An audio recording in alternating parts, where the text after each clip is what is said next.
Welcome. Welcome, everyone. I'm Angelo Robles. Today, from Boardroom to Backbone, mastering high-stake exits and infrastructure, primarily energy, behind AI. Our special guest today is Paul Burgon, managing partner of Exit Ventures. Why don't we start? I'm going to start with a little bit of the psychological angle.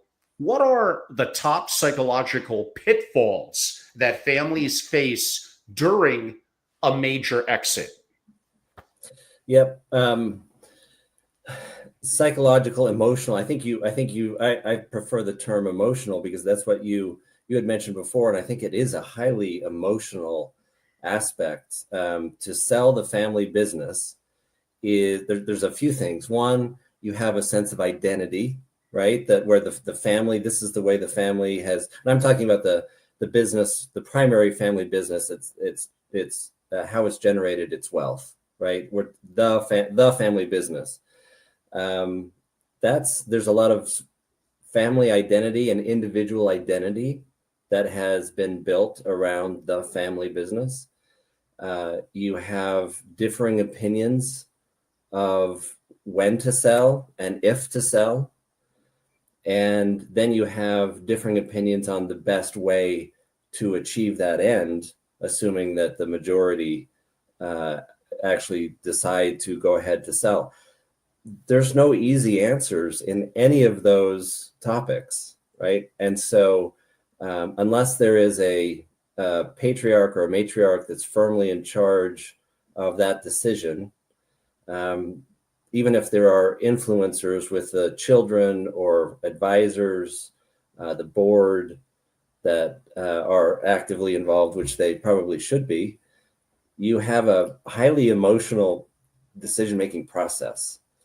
And so just a couple of thoughts on your question.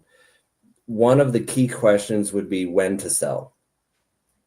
And that depends on a bunch of different factors. And I don't know how much you want to dive down into this right away, Angelo, but just at a high level, and then we can dive down deeper if you'd like. But the process of when to sell depends on the aligned priorities and values and needs of the family. And that's not something that's going to be the same for, that's not going to be the same for any of the families that are listening here in this podcast. So what I would suggest is when you're thinking about the time to sell, there's the time to sell for the family and there's the time to sell for the business.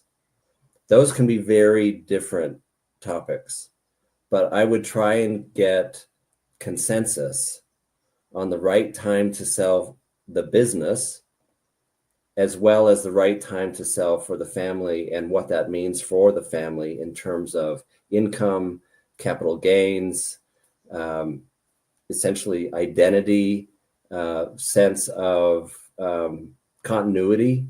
The family business, as you know, provides employment opportunities for usually many of the family members. It's not just income, but it's training opportunities. It's employment, validation and acceleration through that family business by taking on responsibilities that may be greater within the family business than they would be otherwise, right? So you get family members, especially children, adult children of the family, may have an outsized opportunity to take on responsibility and prove themselves within the family business that they may not have, right, in a generic business opportunity otherwise. So these kind of issues need to be thought through. And I would say if the family decides that it's time to start the process and that the business opportunity to sell is also present, then you can go ahead. One last point, and then I'll turn it back to you, is, and I'll go into more detail later, I think, in this conversation, is the timing of the sale of a family business should start well before it's time to hire an investment banker and put it up for sale. The preparation to sell a family business, or any business for that matter, should begin years before the business is actually sold. And that's that. There are many best practices that are involved in that sale process, and we can go through many of those, Angelo, as you see fit. But what I would suggest is that unless the business needs to be sold fairly rapidly, that the best practices are that you prepare the business to be sold in a way to maximize the price. And that will take anywhere from 1 to 3 years. And so the decision to sell should come first. And then once that has been taken, then you take several steps that are key and important in creating additional value in maximizing the sale price of the business based on a body of best practices. So that's the timeline and the general thought process that I would suggest.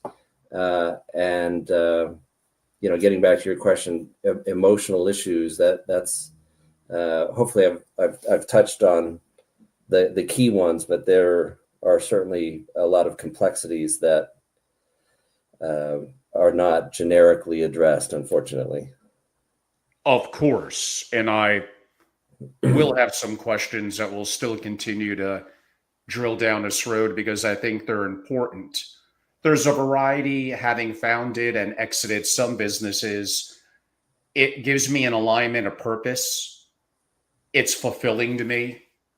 And the opportunity of growing it, continuing the growth, maybe if you're a generational heir, and then the emotions of selling and exiting, what is again going to unify the family, although certainly some family businesses maybe do the opposite of unification, but usually if they're somewhat successful, potentially it's very unifying. Now, to me, being in the single family office community, depending on the scale of the exit, a single family office could take the place, because to me, that is like a family business of the capital and the legacy and the engagement of the rising generations.